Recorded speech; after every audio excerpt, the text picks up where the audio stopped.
The poor mind says, I can't afford that. And a wealthy mind looks at the same exact outcome, situation, circumstance, and says, how can I afford that? I can't do this. How do I do this?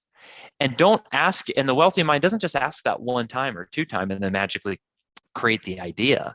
The wealthy mind says, well, how could I do this? Well, that doesn't work. Well, how else could I do this? Well, how else could I do this? Well, if I did this, then how would it work? How? And it doesn't stop. The wealthy mind is relentless. Hello, and welcome to Uncovered, the podcast with your host, Jason Irving. Join me in a journey to understand what's truly happening in your world and the world around you. This is not about how you're living life on the surface. It's about what's truly driving you from under the covers. I'm going to take you on a journey to deeply uncover the reason why you are here, the ultimate purpose in your problems, and the way that they have shaped your life up until now. See, I believe you have a purpose, and your problems are the highway towards ultimate realization of that journey towards freedom and the reconnection of your true self. I've been told I have a different spin on most things, and I'll be giving you my understanding of life, love, and what we're all here for, purpose. To get the best out of this podcast, drop what you already know so you can discover what's beyond you. So join me, let's play this game of life and bring on liberation, transformation, and change. Let's do this. Hey guys, welcome to Uncovered. I'm really excited. I've got a man here. His name's Chris, who we're going to open up around marketing and connection and what's really, really important to bring in this world of the technical age and bringing connection to each other. And I think we just had a chat offline about this really quickly about, what really makes you tick. So welcome, Chris, to Uncovered. I'm really excited to talk to you today. Jason, you're the man. I always smile when I see your name pop up and excited to hang out with you for a bit. Oh, thanks. That's nice to hear. Some people look at me and go, who's that dickhead? It's nice to have some positive brew for the morning. Hey, I'm the yin to the yang, I guess. I don't know. I got to balance it out. That's it. All right, buddy. So I just want to know, just to kick off, like what it is, who's Chris, what do you do, and what makes you really tick? Who's Chris Baden? I love it, man. Starting off deep. Who is Chris? But what's that Zoolander movie? Who am I? Looking in the puddle of the reflection. Who's Chris? I think I'm a father. I'm a husband. I've got 3 kids under the age of 6. I'm an entrepreneur. I love to build things, create things. My mind, by default, sees the world more through a lens of what I'd like to create and what I want it to be more than what is. And I find myself, bringing together team focus, resource, and vision to accommodate all of that. So I think, how am I doing so far, Jason? Who's Chris? Look, really cool. Like, I'd love to. Like, people don't know what's on the back right there. There's a little little thing on there. I know what it is, but can you tell me what that little disc is on the back there that you've got displayed? Oh, okay. On this, yeah. So, and will people see this or only hear, or both? They'll see it and they'll hear it as well. Some people will have a look on YouTube or on our website. Tell us what that little plaque is. Excellent. Okay, so if you're seeing it, you can see this plaque looks like a record, but I'm not musically gifted. So this is actually from ClickFunnels community. So I came online in 2016, and there's this Mormon guy that was like, hey, here's this really great idea. You do funnels and da-da-da. It was like 2 a.m. and I'm trying to figure out this online stuff. And my second kid's, my first kid was just born. And here I am, like paying like $3,000. It's like, how did this guy just get me to do this by watching videos and all? So I got launched into Russell Brunson's community, and I just drank all of his Kool-Aid. And in my defense, Jason, it tasted fantastic. So I joined his inner circle, and with my business partner, Sean and Melissa Malone. At the time, and still currently, thankfully, we've been kicking butt together. Great humans, and I learned a lot about marketing, about business, even running a tech company, because ClickFunnels is obviously a tech company. And that led to us building and eventually exiting our first tech company called Digital Genius Lab. And in the first hour of that company being launched, we did 100,000 in sales. The first month we did $250,000. And then 10 months in, we passed the $1 million mark in sales. And this award that you asked about was given. That's fantastic. So you're a master of marketing. Sales and marketing, Jason, I dabble a little bit. Yes. I've been thinking about that, building that. I look at sales and marketing as a language and a skill. And so I don't come necessarily from an entrepreneurial family. My dad's a pilot. My mom's a flight attendant. I didn't have people around me that were actively doing this, but I saw myself, anyone that knows me or listens to me long enough knows I'm focused on building a lifelong marriage, world impacting family, and now a 9-figure tech company. Those are like the big goals and things that I think about building in that order. And a lot of like my circle at the time would say like, oh, Chris, yeah, that's a cool idea, but you can't have it all. And I was like, what do you like? What? It was hard for me to like hear that. What do you mean having it all? Like, is that even having it all? And when I found myself in Russell Brunson's inner circle, I was like, oh my gosh, like everyone in this room just about is married and building a family and building, a at least 7-figure, a lot of times 8-figure companies. And I was like, it was just new thinking, but I just wasn't aware of like what was available to me because that was so foreign. I had no idea where to start or what that would even look like. But I just like had the idea or the vision to do it. And I just kept thinking about it and asking people until I guess, started figuring it out.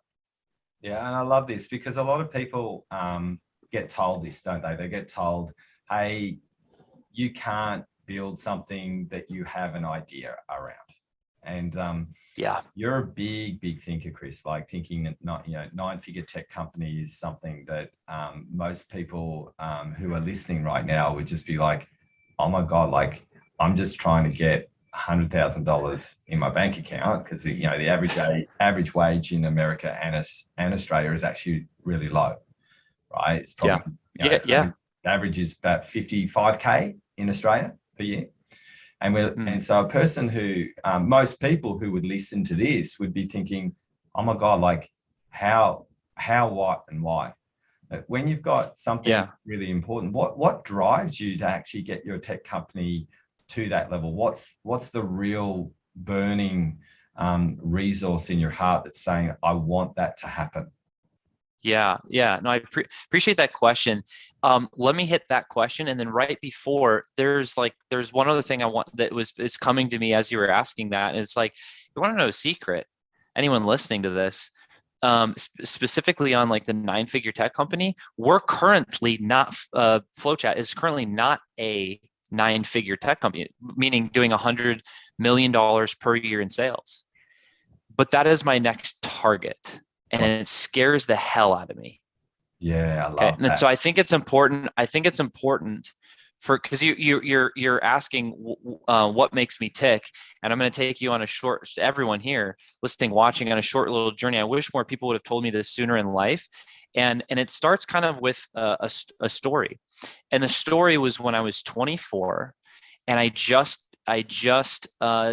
was in my first B2B commission only sales job. And I was thinking, before I started working for that company, I was like, well, how much money do I want to make? $100,000 a year. That sounds like a good number. It's more than all my friends.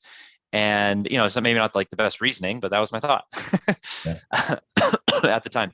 And so I was like, okay, well, so I started like looking for different jobs because I didn't like build a business. I wasn't even close to thinking about that. So I was like, okay, well, what company pays me $100,000 a year to do whatever, right? So I found 7 to 10 different companies, and I boiled it down to 3. And then one of them was like, I think I could pull it off there. So it ended up being B2B commission only sales, so the short version. And the first year, I knew nothing about sales. It was in the payment technology industry. So I had to go find all these restaurant owners and hotel owners and all these different businesses and talk about credit card processing. Hey, you should use our tech stuff, like point of sale system. I later learned is what it was called. And then you can negotiate the rates and basis points and what should be charged. I was like, I knew nothing of any of that. And why should someone trust some 20-year-old nothing person to go process millions of dollars of their business through the thing? I had a lot of problems, Jason, to overcome. My first year, guess how much I made? $20. Fortunately, it's a little higher than $20 for the year. By far, to date, my favorite guess, though. It was $26,000 US dollars in change, right? Oh, you did better than what I thought. Well done. Thank you. Thank you. My second month, I'm working 70 plus hours a week, right? For the whole month. And I basically made $20, right? It was like $200-ish. Right. $20. See? And I learned something that shifted my very my direction and trajectory of my sales and eventually entrepreneur career so far, right? I'm about 13 years in. And it was this: I don't get paid to work. I get paid to create results. I love that. And the way that I create results is I have to create results for those around me. They don't care about my company, whether I work for one or I started one. They don't care. And they don't care about me, at least yet, in the beginning. I have to find a way to serve them to where I'm increasing the standard of living or their status in life to some level. There's some tangible in terms of time, money, emotion, or all of them that they got from an experienced product service that was delivered to them. And this is anyone listening, it's important to write this down. The language of sales and marketing. I'm teaching my kids this. My now 5-year-old will be 6 next month. He had his first business when he was 3 years old. And Jason, I think you've heard some of the story. And he's now created 2 or 3 different businesses. It depends on how he wants to solve problems for other people to make money so that he can first save 10%, give 10%, and then use the rest to do whatever he'd like. And I just want him to understand that because we all know this, when we all get $1, that ain't our dollar. We got all kinds of people that are trying to touch our dollar before we get to touch the dollar. I just want my kids to understand that principle up front. So they don't have to spend energy and time whining about it or complaining about it. That's how the game works, right? Yeah, sure. So all this being said, my kids, I'm already teaching them these principles because I didn't make up how the world works. That's how it currently works, right? And I want them to have the tools to operate in it. And here's what I teach them. Number 1, the language and skill of sales and marketing is first to listen. Yeah. Number 2, and I'll talk through these. Number 2 is to practice empathy. And number 3 is to creatively solve problems. These are the things that I've found myself doing, the pattern that I found myself going through in order to this is my way of surviving in a sales and marketing environment, because I don't fit the the ego sell, I did all these numbers kind of thing. I don't fit that personality profile. Yeah. You're not a dick. And I've done a lot. What's that? You're not a dick. Yeah, right. I do my best not to be. So in the listening part, I mean truly listening. And this drives me, like solving problems really drives me, which was the main question you were asking, Jason, not only for myself, but for other people, because I love that feeling. It's the feeling of breakthrough. It's the feeling of accomplishment. It's the feeling of like knowing that you actually get to live a life that's becoming a reality that you once thought was not possible. It's addicting. It's awesome. Which is why when I picked $100,000, and my first year I made 26 grand in change. I'm a round down guy. And my second year I made 44K and change. And my third year, when I opened my tax return, I was walking down the cement pathway to my little condo at the time with my wife and I. And I looked at it and I stopped and I was like, oh my gosh, it's $107,000 in change. Yeah, wow. I did it. It felt good, yeah. is a mixture of emotion, honestly, Jason. There was a wave of good emotion that went through me. I was like, holy crap, it actually happened. But I still felt so tired, exhausted, and broke at the time. It felt short-lived because I was just so like in it that just focused on growing that I just had to take a moment to look at it. But it was funny. 5 seconds later, all that passed me, and the next thought that hit me was, why the hell did I pick $100,000? What was I think? Why didn't I pick $250,000? Yeah. And that's what kind of opened up my, if it's just kind of like creating a new thought, like it's first created in our mind, and then it's like, really created. And you like, a poor, this is a good thing to kind of like soundbite or whatever, is the poor mind says, I can't afford that. And a wealthy mind looks at the same exact outcome, situation, circumstance, and says, how can I afford that? I can't do this. How do I do this? And don't ask, and the wealthy mind doesn't just ask that one time or two times and then magically create the idea.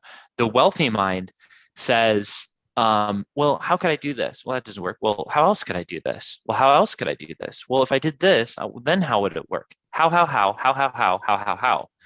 And it doesn't stop. The wealthy mind is relentless, and it keeps, and the way at least my mind works, and I've learned the brain works, is when you ask a brain a question, it will constantly search for the answer. Yeah. And so when you ask a wealthy question, then you start getting wealthy answers. And at the end of the day, you're left with all these wealthy resources. And then you carry that over to the next day and you get even more. And then before you know it, you have this whole warehouse of all these wealthy ideas and strategies, and then networks and people to work with that also think the same way. And it kind of starts to build on itself. So if anyone listening feels like, wow, 9-figure tech company, like I can't even see that. You're right. You can't. And I can barely see it myself personally. But that's okay. That's not required of you today.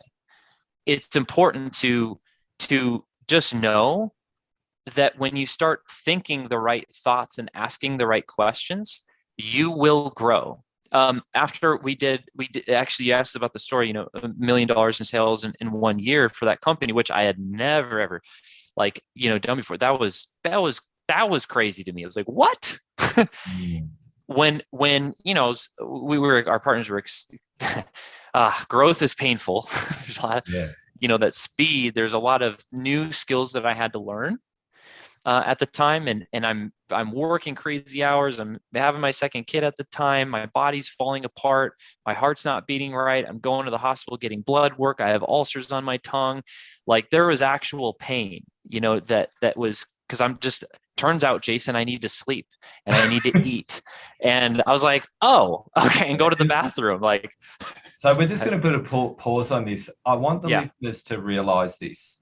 I think this is really important, guys, is that we don't hear the stories of the pain. We often hear what happens on the other side of it quite often. And all we're hearing is what successes happen. And people don't understand people like Chris who have a want and have the ethic. And there's a massive thing around a dream and the ethic and the engine you need to have behind you to actually make something happen, because you can't just go think a dream come true. It's not how it works, is it, Chris? Correct. Right? You can't think a dream come through. You have to implement a dream to reality. Yes. Yep. And to your point, Jason, thank you. Like, that's such a good point to highlight. And in the moments where, I worked, I don't want to, the reality is in the moments that I worked like a 40-hour shift straight, or I'm not superhuman. There's plenty of times where I sleep, 5 to 7 hours a night, and I take care of myself, and I need to sharpen my axe, so to speak. But in the times that I am in pain, and I'm like making sure that I'm, building a lifelong marriage is conversation, and it's date night, and we had a second kid, and my wife's breastfeeding and going through harder times, and we haven't had sex in a week or 2 weeks, and it's not really about my needs. And it's, putting the needs of your team and partnership a lot of times before yourself. It's some of those like real things when you're building real relationship in marriage, building real relationship with your children. The voice that you speak into them today is their voice tomorrow. If you speak your current frustration because of whatever into them today, they got to deal with that tomorrow. It's built, how you're connecting with your partners. Maybe stuff's going on personally, and you got to jump in and like cover some of their task or role for them, because that's what love equals like today. In those moments, Jason, you asked like what drives you. What the place that I create from more than any other place is when I wake up, I didn't decide to start like keep breathing and my heart to keep beating. Like I can do things that stop that, but I feel like I was first given that. I was given life, time, focus, energy, a brain that can think and learn and build neuroplasticity and learn new things. And I've been given hands and arms and certain resources that I can use and grow with. And so the question is, that was first given to me, Chris, what will you do with that today? Will you squander it? Will you use it selfishly? Or a really fun definition that I recently heard of the word faithfulness, the definition of faithfulness is multiplication. Are you a good steward of what has been entrusted to you? If you're acting faithfully with the little of where you're currently given, you can start right now today, wherever you're at in life, physically, mentally, spiritually, emotionally, and financially. I believe that, like my creator created me to create. Even creation continues to create. The universe continues to expand. The apple tree, the apple doesn't have one seed in it. It has multiple seeds and drops and then plants and is capable, has the capacity to grow more than one apple tree, even though it's one apple.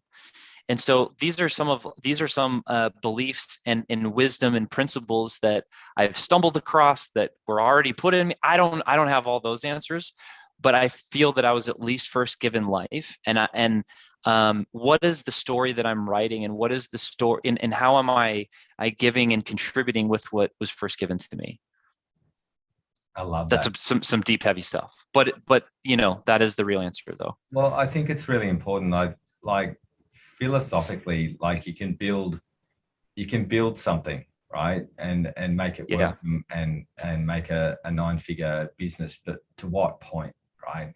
It's got to have a deep, in my opinion, for good people anyway. People who don't give a fuck, they're just gonna create for creating's sake, and they just want to take people's money, and they don't care. Right, there's plenty of those types of people in the world, and then there's a Chris, right, who has a very different way of thinking and a different way of approaching and a different want and a different desire. And so, what I'm hearing, Chris, you tell me if I'm wrong. I'm hearing a person who wants to listen, who wants to practice empathy, wants to creatively solve problems to help people break through their accomplishments, so that they can create the life that they want. And then you are doing your God's work, or your job here on this planet, whatever you want to call that, listeners. You're doing what is important that makes you tick. You're breathing oxygen into this planet rather than carbon dioxide. This is what I'm seeing. Yes, and one thing I would love, it's very, very well restated. I'd encourage anyone listening, when you fall off that path, you will never go as far as you're capable of going. The key word that you said there, Jason, is if you're just going for money is very important. It's very important to have a healthy relationship with money and be very mindful, do that mindfully. And that's a fun one to unpack. But doing that, that is only one piece of the equation. And if you ignore the other parts of the equation, you will not be able to go as fast or as far. Part of the reason in my other company, in my pursuit and growth, that as it grew, the pain also grew, is there were certain parts of it that were not fully aligned. And I learned that you can't will yourself through anything. Mm. You can't it forced me to look at both the good, both the bad. Here's another more like simple way of communicating it.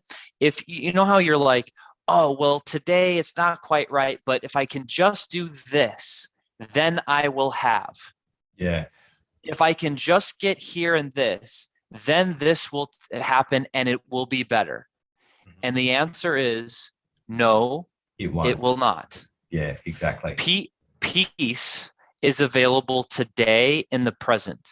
Yeah. And I think more of the game is making sure that you continue to operate and create from a place, an environment, state of mind of peace day by day. I often will tell my wife, I'm like, hey, when I feel, and oh, Chris, what do you mean by peace? I mean peace like mentally, clarity of mind. I mean peace like in your chest, in your heart, in your soul. If you're not aligned, so like if you feel like, oh, I have to go sell now, you've already lost. I like to operate and sell from a place of 100% conviction, which is not motivation or hype. You can't put pig or lipstick on the pig kind of thing, right? It's more like, no, it's a pig and the pig is valuable to certain people. So it's like, just have that holistic, find the right people or find the right thing that you want to sell, find that alignment and that 100% conviction, and it will exude out of you naturally. And you don't have to will yourself or you're like, make yourself wake up early, or you do all these extra things that actually take, and you're bringing that energy into the conversation, which start taking from other people too. Yeah. I think this is really important. We need to really learn how to get this right, because like a lot of people look at sales and marketing as a dirty word, right? And I know I've really struggled with knowing what to do and how to do sales and marketing, because quite often people would find me and they go, oh, that guy has something that is so incredible that I want to actually find out about. But to actually, because it's so intangible, because I actually make people feel good just by actually spending time with me. Right? Yeah. And I'm so good at it. Everyone just goes, God, this guy has just made, I just feel awesome. And I've just had a chat with him. Right. And then we're looking at these things that are tangible, right? That we've got to make money and we've got to do all of these things and we've got to actually make a living. Yes. Right? And then the things that I'm hearing, I'm seeing it like a quantifiable, intangible in you, Chris, which is you're quantifying the most important thing, which is peace, that actually we struggle with. And this is a question I want to ask you around this, is that we have this experience as entrepreneurs or people who want to create something new, right? And it's scary because there's an unknown quantity of what that looks like, right? We don't know where it goes. We don't often know. We have a trajectory, right? We don't know whether we're going to make it. We have our ulcers and our moments, right? And we're trying to find this peace while we're creating. So can you talk to that? Like, how do we blend? Because I'm in a place right now where I'm in a new, like I'm going through a big breakthrough of my own design, right? And I know what I'm going through is scary. I don't know what it looks like on the other side. And we want this thing called certainty, and there's no fucking thing called certainty. It doesn't exist, right? So how do we create peace in an environment of creation that we haven't built yet?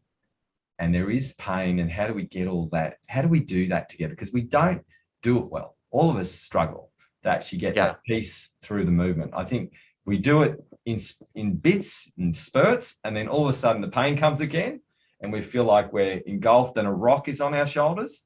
And all of a sudden we take it off and we go, why are we carrying that? and we take a breath. Like, how do we do this better? Yeah. You know?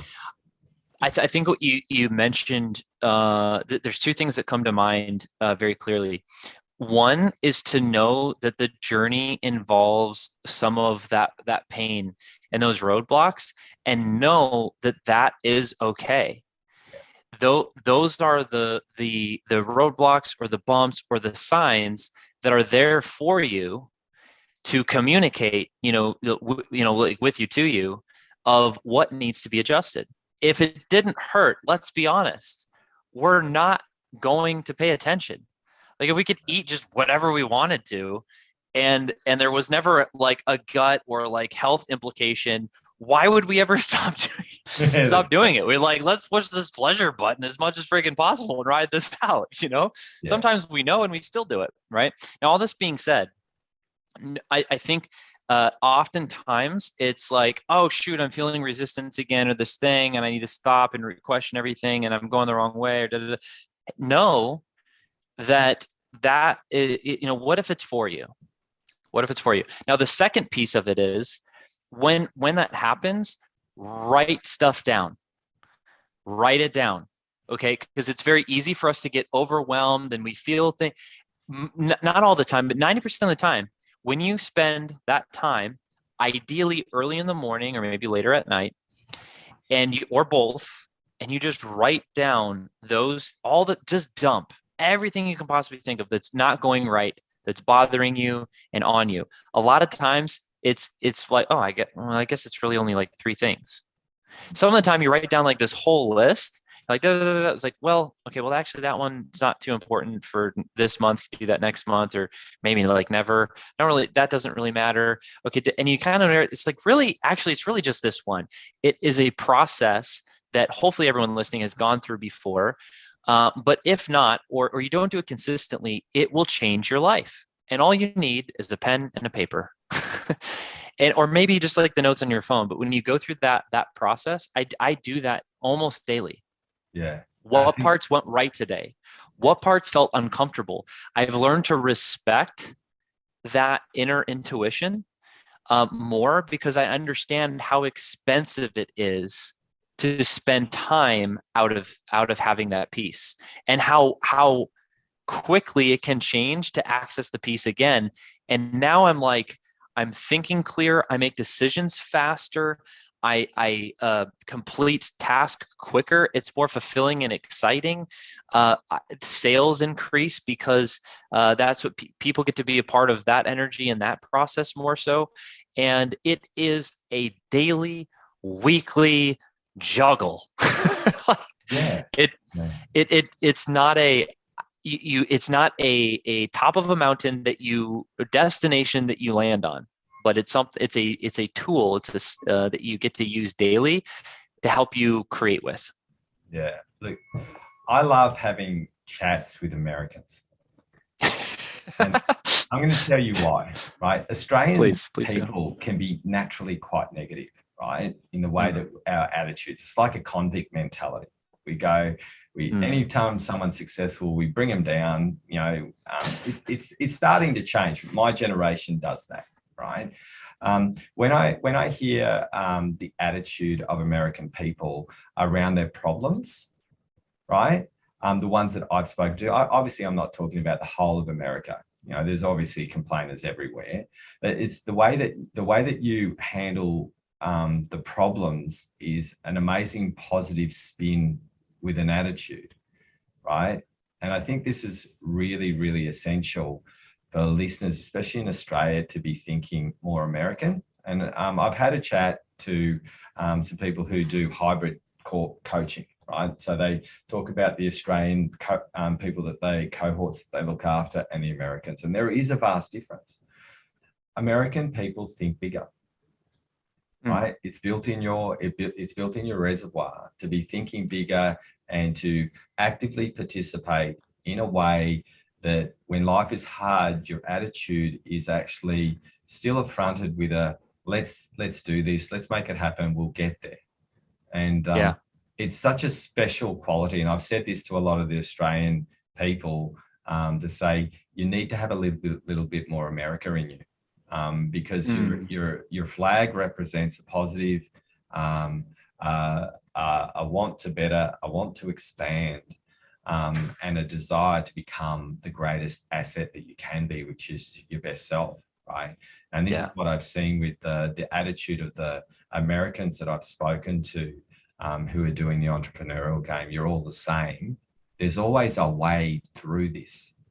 And it's nice to actually talk to you, Chris, because your attitude, and listeners, just take on the attitude of this man, right? Just breathe in a little bit of the American dream, right? There's a beautiful thing about the American dream, because a lot of people who decide, like you have, Chris, to actually turn an American dream that's in the mind into a reality, the attitude and the effort is what's going to get you over the line. And the only thing you can do is fail. And would you agree, Chris, the number of times like you have fucked up and I've screwed up, like it happens a lot, right? Yeah. We screw up a lot. It's really, really normal to actually get it wrong. And but that doesn't stop you, does it? No, it can't. It can't.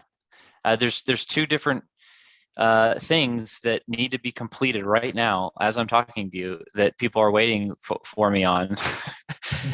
and you know, but it's okay. You know, we're communicating through it, and you know, we're getting still like checking the boxes and getting the things done, and we know when we get it done what it's going to equal, and it's worth it, therefore we do it.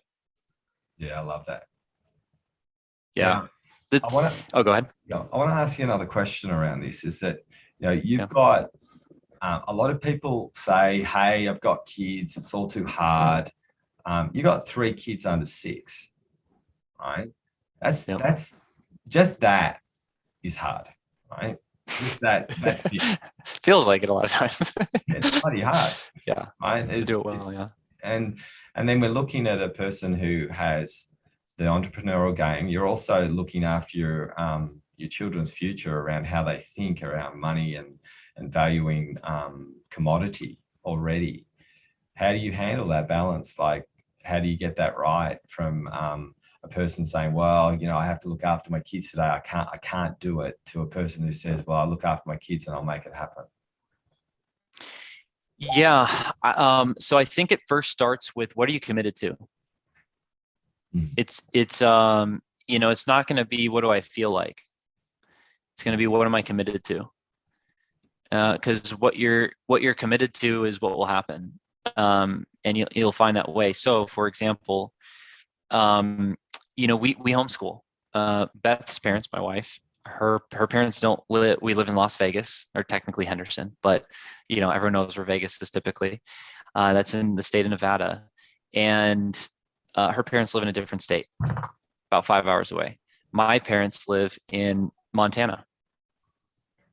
So we, it would be, in fact, maybe I need to talk to you about this. I think you like an au pair, or like, you know, I need to work on our home life cadence a little bit. We're always talking about it, and I think that's another big punchline, is heavy communication with those around you in the process, kids and you know, your spouse. Now, all this being said, how do you juggle it? Well, first, establish a daily and a weekly cadence. So, for example, I wake up, I need at least a 2 or 3 hour block in a 24-hour period where I have access to my brain. I don't have kids screaming at me. You know, I'm not like buried in Slack chats and emails and calls and all the noise of the world. I need at least 2 to 3 hours. If you look at that pattern amongst successful people, athletes, musicians, entrepreneurs, executives, you'll see that cadence. Even Christ, there's always that pattern of retreating and having that dedicated time in their walk, in their service, right? Now, all this being said, for me, I've tried all different types of the 24-hour cycle. I'm currently at a earlier cycle. So it's like 3:30 a.m. to like 6:30 a.m., you know, 7 a.m., somewhere in there, which is like, I don't get up at 3:30 every morning, but I do wake up naturally. I don't wake up to an alarm. And so I get to start, get connected, and I get to get a couple of things actually built during that time frame. My kids wake up and I'm with them first. We're doing, we do home, actually, you can write this down. Here's our morning routine. First, we do breath. I know that might sound funny, but just teaching people how to breathe. And so we'll go, we'll just breathe 2 in, and then you can feel just like a full breath. And so when they're frustrated playing video games, when they're learning new skills, you can tell they get challenged. Sometimes in the other room, I'll hear them start breathing. They were given a tool to start resetting and rebalancing their body so their brain can still function optimally. Second thing we do is movement. We move the body. We'll do pull-ups in the backyard. We'll do push-ups. We'll do squats. We'll do whatever random body movement they want to do. Just move the body. Third thing is we drink water. And hydrate. The fourth thing is we eat good food. And the fifth one is we learn one new thing. And sometimes that's buried into what we're doing. And so I'll spend that time with the kids. We'll go through that and do some of our lesson. And then mama comes on the scene about 9 a.m. And then she's with the kids, with what we have scheduled for that day. And I'm working. Sometimes I work later, but I do my best to like unplug around 6 or 7 at night. And then, do some other type of meaningful activity. Tonight, we're going to be doing Taekwondo. So the kids are really excited about that. They just got their orange belts, and we'll go to that activity and talk through it and make sure that it's a mindful thing and also like a physical thing, I took a lot of time, I feel like, to explain just one day. Yeah. But you know what? What does success look like? Just have one freaking good day. You know what I mean? Sometimes anyone listening to this, there's got to be somebody with me on this. It's like, can I just like kind of get it right for one day? Everything's falling apart. People are, it's like, dude, I can't even keep my stuff together. So, that I at least have a target. Yeah. At least have a target. That hey, if it looks something like this, we have an established cadence. Is that a plan? Nah, I don't know. It's a structure. It's a goal, and then if we get somewhat close to that, we know that we're somewhere close to the right path. I love that.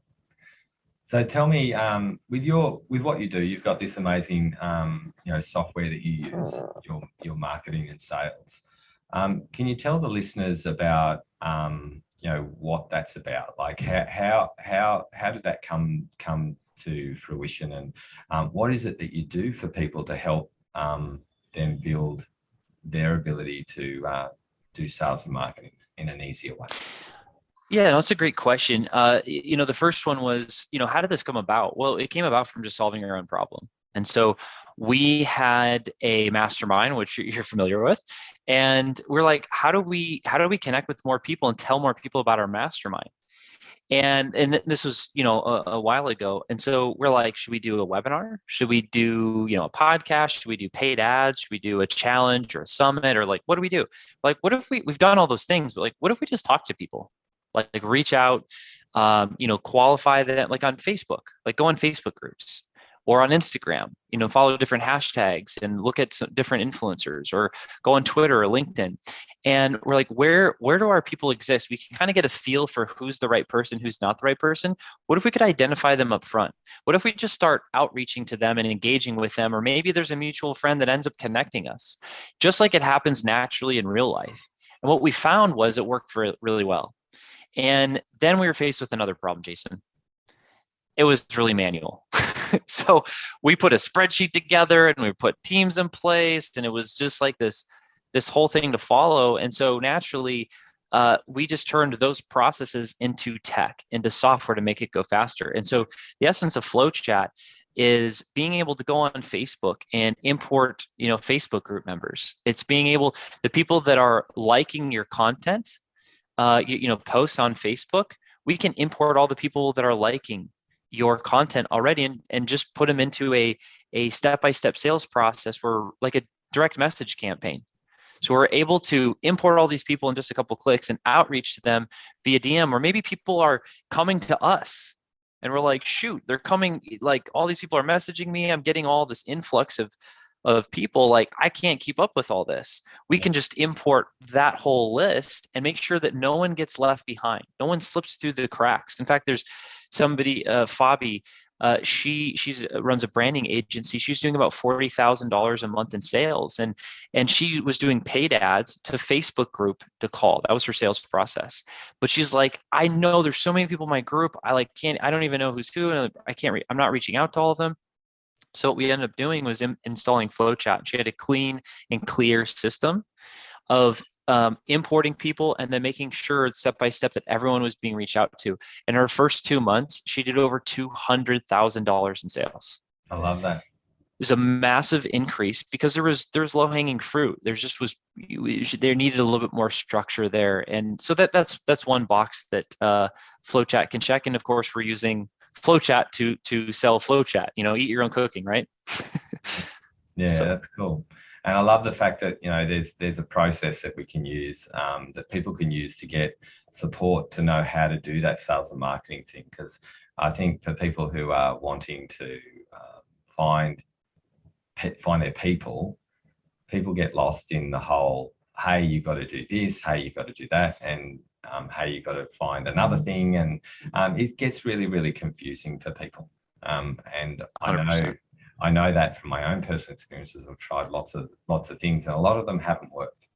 So it's nice to actually know that there's something out there. I know that your business is going gangbusters, and it's working. So obviously your product works. That's logic and reason.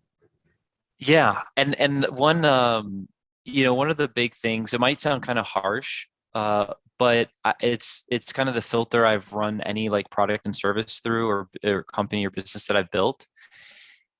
If you're not, again, it goes into I don't get paid to work, you get paid to produce results. Like, if it's not getting consistently results for yourself, maybe just stop there and work on that for a second. And once that's done, then go talk to and then maybe start sharing with some more people.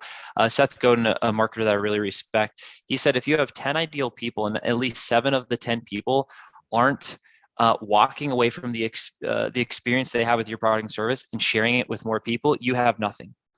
And I was like, oh my gosh.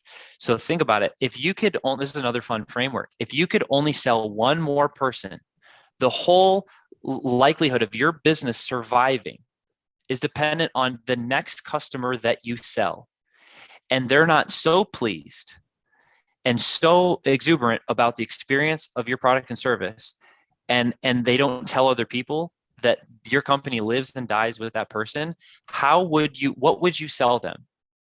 How would you talk to them in the sales process?